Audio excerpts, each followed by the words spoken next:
Hello everyone. We are doing chapter number 11, Biotechnology Principles and Processes. This is the second video of the chapter, class 12th, Biology. In this video, we are going to cover the topic Tools for Recombinant DNA Technology, and among the tools, we will complete cloning vectors and competent host in this video. I think you remember this slide. We used this slide in the first video. एक story हमारी चल रही है. There is a person 1 who is having the hair on his head and person 2 who is not having the hair on his head. हमें person 1 के gene को person 2 की body में इंट्रोड्यूस करना है by using a taxi or a vector. So in this video, we will study the characteristic features of the taxi, about the vectors, and also we will study about the host. How can we make the host competent? How can these taxis will help the transfer of gene to the host? So we will study this in the video. Let us start with the cloning vectors. Cloning vectors are nothing but the taxi. So what is a taxi? Taxi is a DNA molecule that can carry a foreign DNA and replicate inside the host cells. तो ये वो DNA molecule है जिसके अंदर foreign DNA बैठकर host में जाता है और वहाँ रेप्लिकेट करता है. एग्जाम्पल है plasmids and bacteriophages. First plasmids, you can see the diagram. There is a bacteria having the plasmid. Plasmids are autonomously replicating, जो खुद रेप्लिकेट कर सकते हैं. सर्कुलर शेप होता है इनका और एक्स्ट्रा क्रोमोसोमल डीएनए होता है जो बैक्टीरिया में, उसको प्लाज्मिड कहते हैं. कुछ प्लाज्मिड्स का नंबर 1 to 2 होता है पर सेल और कुछ प्लाज्मिड्स का नंबर 15 to 100 भी हो सकता है पर cell. What are bacteriophages? Bacteriophages are the viruses which attack bacteria, and they have a very high copy number of their genome into the bacterial cells. When these cloning vectors multiply in the host, जब ये cloning vector जाकर host में multiply करते हैं तो उनके साथ जो जुड़ा हुआ DNA पीस होता है वो भी multiply करता है, और जितना नंबर vectors का बनता है उतना ही नंबर linked genes का भी बनता है, linked DNA का भी बनता है.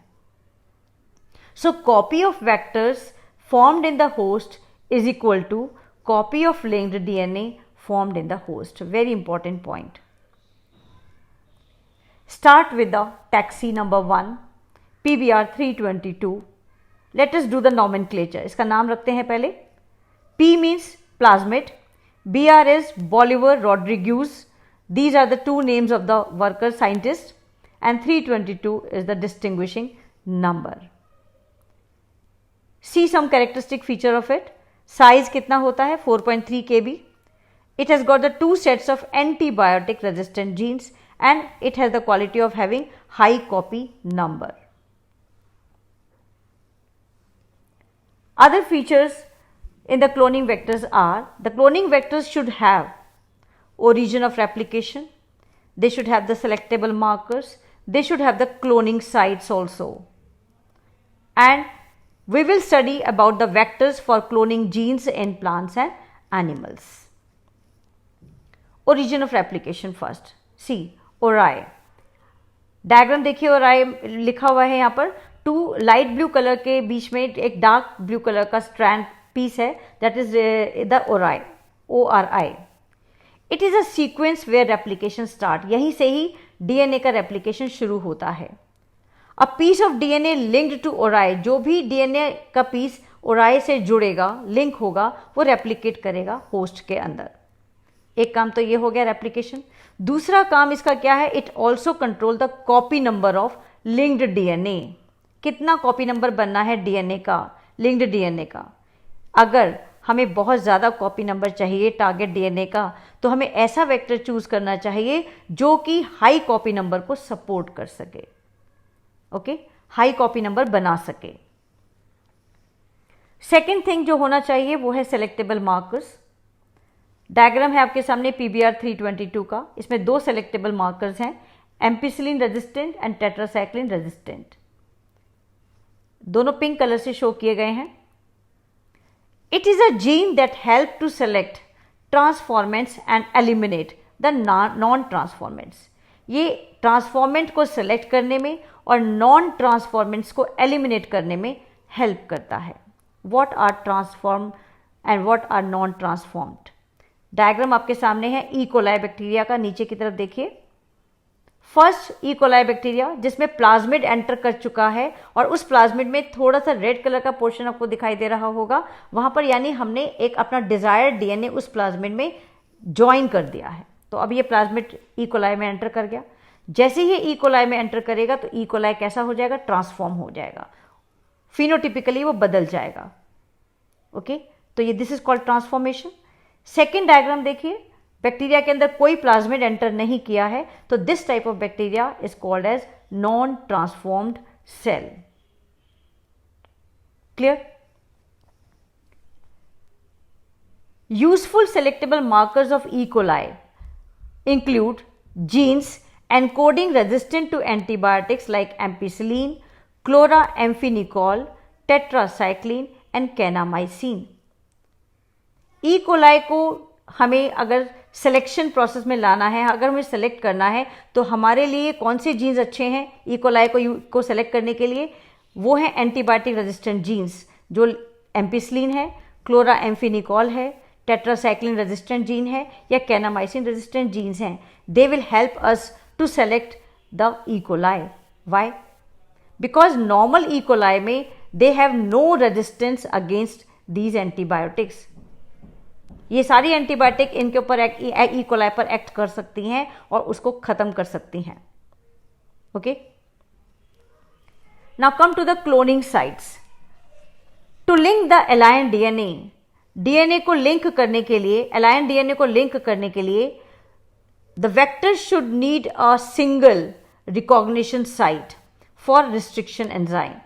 रिस्ट्रिक्शन एंजाइम के बारे में हम फर्स्ट वीडियो में देख चुके हैं। तो रिस्ट्रिक्शन एंजाइम रिकॉग्निशन साइट चाहता है और हर रिस्ट्रिक्शन एंजाइम के लिए सिंगल रिकॉग्निशन साइट होना चाहिए। क्यों? अगर मोर देन 1 होगा तो क्या हो जाएगा, तो बहुत सारे पीबीआर के बहुत सारे फ्रेगमेंट्स बन जाएंगे और क्लोनिंग कॉम्प्लिकेट हो जाएगा। Now let us see what are recombinant and non recombinant plasmids. जब डीएनए का लाइगेशन करते हैं तो कहां किया जाता है, कौन सी लोकेशन पर किया जाता है डीएनए का ligation in PBR 322? There are 2 antibiotic resistant location, ampicillin resistant and tetracycline resistant. इन दोनों में से ही हम एक साइट को चूज करते हैं डीएनए को लाइगेट करने के लिए। फॉर एग्जाम्पल यहां पर देखिए BAMH1 साइट कौन सी है, टेट्रासाइक्लिन रेजिस्टेंट साइट है। ये एंडोन्यूक्लियस है, BAMH1 साइट है और यहां पर हमने फॉरेन डीएनए को डाल दिया है। क्लियर?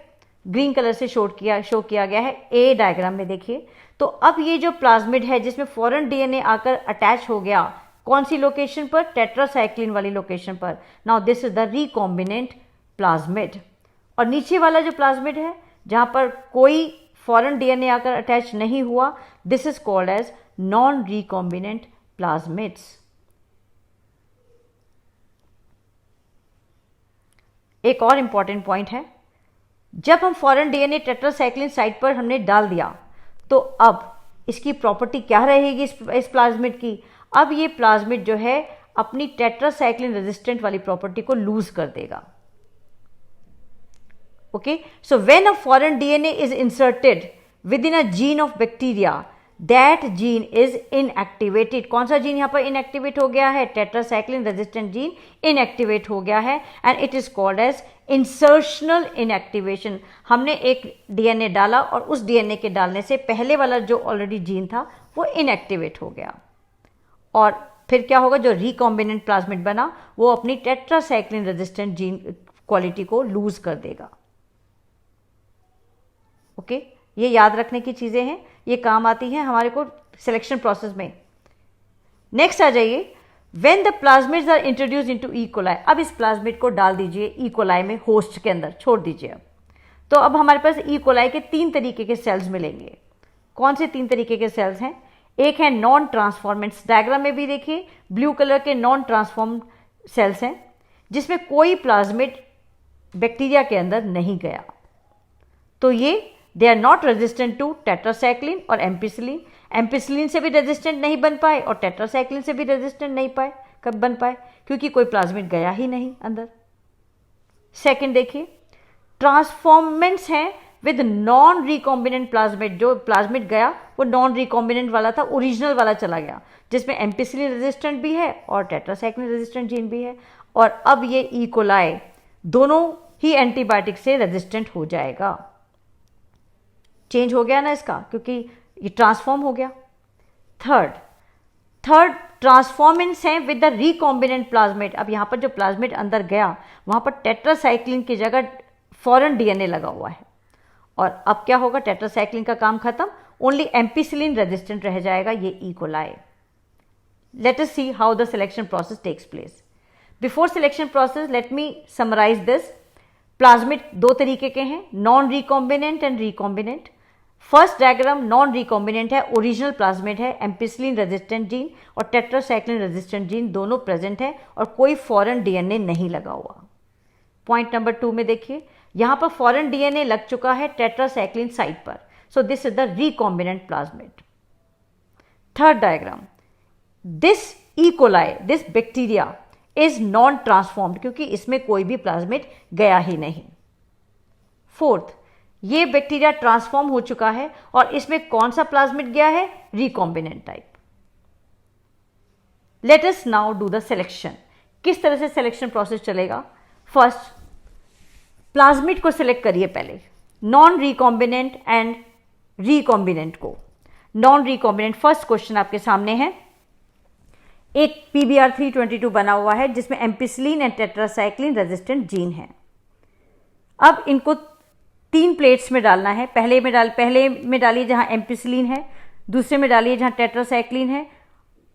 तो बताइए कि ये एम्पिसिलिन में ग्रो करेगा? यस। टेट्रासाइक्लिन में ग्रो करेगा? यस। दोनों में ग्रो करेगा? Yes. Which one is the correct answer? C is the correct answer, क्योंकि ये रेजिस्टेंट है दोनों से, ना एम्पिसिलिन किल कर सकता ना टेट्रासाइक्लिन किल कर सकता। नंबर 2 पर आ जाइए, यहां पर इंसर्ट डाल दिया गया है टेट्रासाइक्लिन साइट पर, तो ये अब रिकॉम्बिनेंट प्लाज्मिड बन चुका है। ये कहां ग्रो करेगा? एम्पिसिलिन में ग्रो करेगा? यस। टेट्रासाइक्लिन में ग्रो करेगा? नो। दोनों में ग्रो करेगा? No. So right answer is A, क्योंकि इसके पास एम्पिसिलिन रेजिस्टेंट जीन है। थर्ड, अब एम्पिसिलिन रेजिस्टेंट जीन पर हमने फॉरेन डीएनए लगा दिया, टेट्रासाइक्लिन फ्री है अभी, तो अब ये प्लाज्मिड जो रिकॉम्बिनेंट है ये किस में ग्रो करेगा? एम्पिसिलिन में करेगा? नो, खत्म हो चुका है एम्पिसिलिन रेजिस्टेंस इसमें। टेट्रासाइक्लिन में करेगा? यस, ये टेट्रासाइक्लिन रेजिस्टेंट है, टेट्रासाइक्लिन का इसके ऊपर कोई इफेक्ट नहीं पड़ेगा। Both no, so the correct answer is B. So this is the selection process of plasmid. Now selection process of transformed and non-transformed E. coli. अब देखिए इनको कैसे सेलेक्ट किया जाए। फर्स्ट डायग्राम में देखिए E. coli बना हुआ है जिसमें कोई बाहर का प्लाज्मिड नहीं गया, नॉन रिकॉम्बिनेंट है, तो यानी ये तो बिल्कुल एम्पिसिलिन में भी किल कर देगा क्योंकि रेजिस्टेंस ही नहीं है इसके अंदर। तो एम्पिसिलिन भी किल कर सकता है, टेट्रासाइक्लिन भी किल कर सकता है। ग्रो इन बोथ, किस में ग्रो करेगा? एम्पिसिलिन में ग्रो करेगा? नो। टेट्रासाइक्लिन में ग्रो करेगा? नो। दोनों में ग्रो करेगा? नो। दोनों में ग्रो नहीं करेगा? This is the correct answer. So it will not grow in both, neither ampicillin nor tetracycline. 2 पर आ जाइए, ये ई कोलाई है, ये भी ट्रांसफॉर्म्ड तो हो गया लेकिन इसके अंदर प्लाज्मिड कौन सा है? नॉन रिकॉम्बिनेंट है, यानी इसके पास दोनों रेजिस्टेंट जीन्स हैं, एम्पिसिलिन का भी और टेट्रासाइक्लिन का। एम्पिसिलिन में ग्रो करेगा? यस। टेट्रासाइक्लिन में ग्रो करेगा? यस। दोनों में ग्रो करेगा? यस। एंड दोनों में ग्रो नहीं करेगा? Wrong. So the correct answer is C.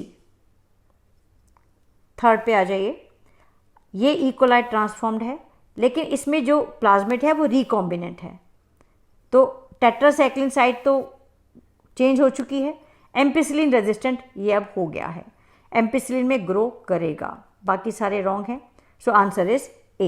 So this is how we do the selection, and see how these ampicillin and tetracycline are helping. These are the selectable markers help in the selection process. So जो vector के लिए जो taxi हम use करेंगे वो उसमें selectable markers का होना बहुत ज़रूरी है। अब एक और बहुत इंपॉर्टेंट पॉइंट है कि सेलेक्टेबल मार्कर जो अभी हमने देखे एम्पिसिलिन और टेट्रासाइक्लिन जो देखा, ये कितना कम्बरसम प्रोसेस है, हमें दोनों तरीके की प्लेट्स यूज़ करना पड़ता है। तो अब हमने एक ऑल्टरनेटिव सेलेक्टेबल मार्कर डेवलप किए हैं। उनकी क्या कैपेबिलिटी है कि वो कलर बनाते हैं with the chromogenic substrate. Now let us see the example of this type of taxi. PUC8, this is also a plasmid. P stands for plasmid, ये सेकेंड नंबर की टैक्सी है। UC means University of California where it was constructed. 8 stands for the order of discovery in the same laboratory. Characteristic features क्या है? इसके पास 2 gene है important, ampicillin resistant and लैगजैड।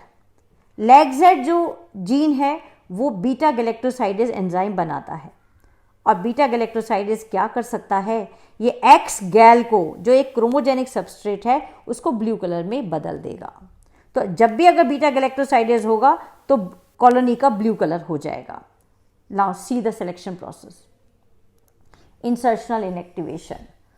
First point देखिए, ये plasmid है PUC8, इसमें दोनों जीन है, एम्पिसिलिन भी रेजिस्टेंट भी और लैगजैड भी।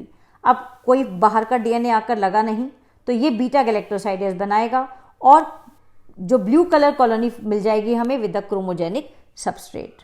इसको बदल दीजिए, अब लैगजैड को हटाकर वहाँ पर कोई और DNA लगा दीजिए, फॉरेन DNA लगा दीजिए। अब ये रिकॉम्बिनेंट DNA बन गया।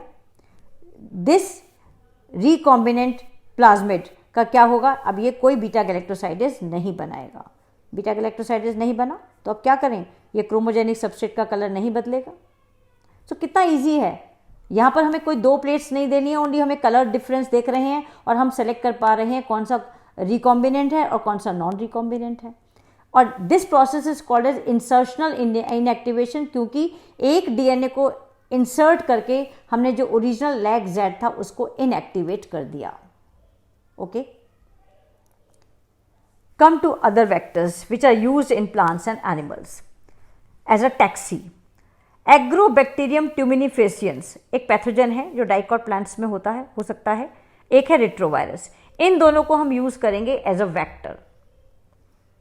एग्रोबैक्टीरियम ट्यूमिनिफेसियंस करता क्या है, ये एक DNA के पीस को tDNA, सीधा डायग्राम, TI प्लाज्मिड बना हुआ है और उसमें एक tDNA है।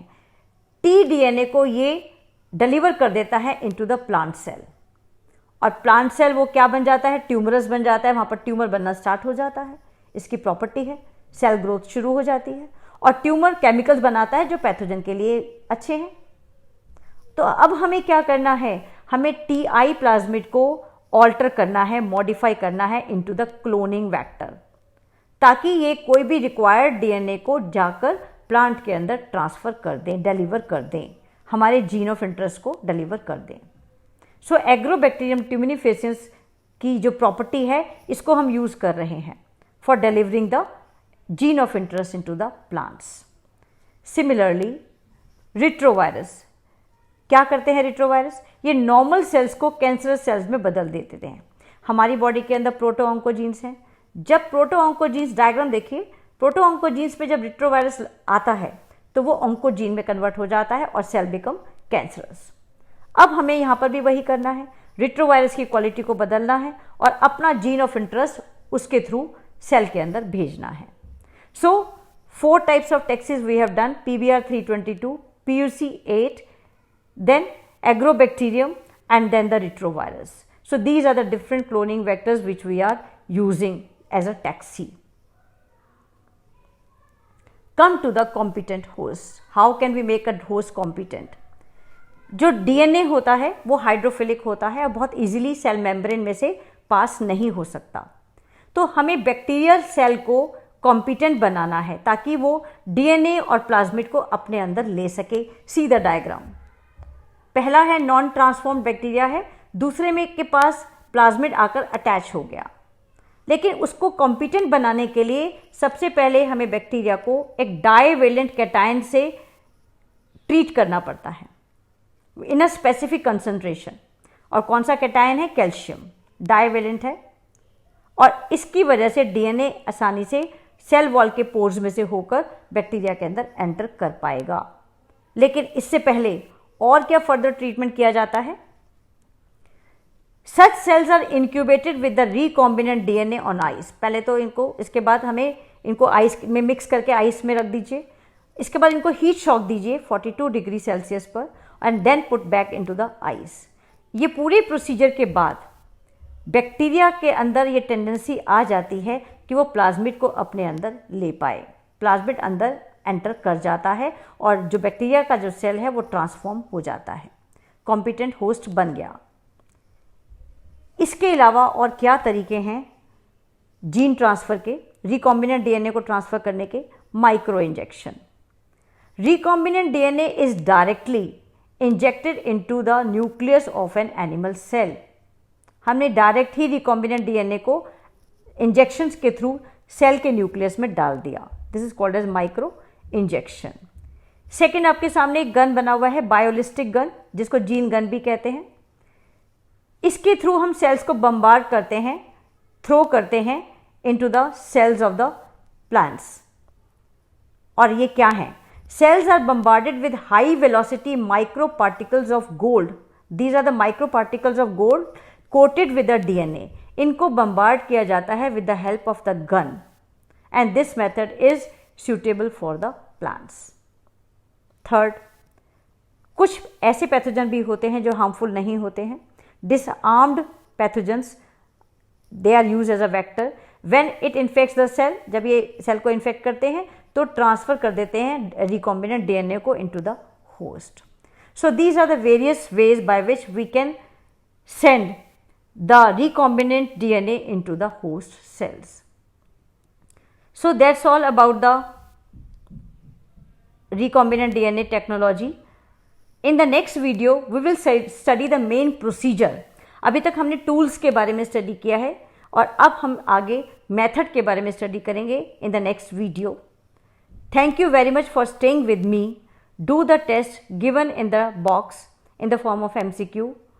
Thank you very much. Thank you so much.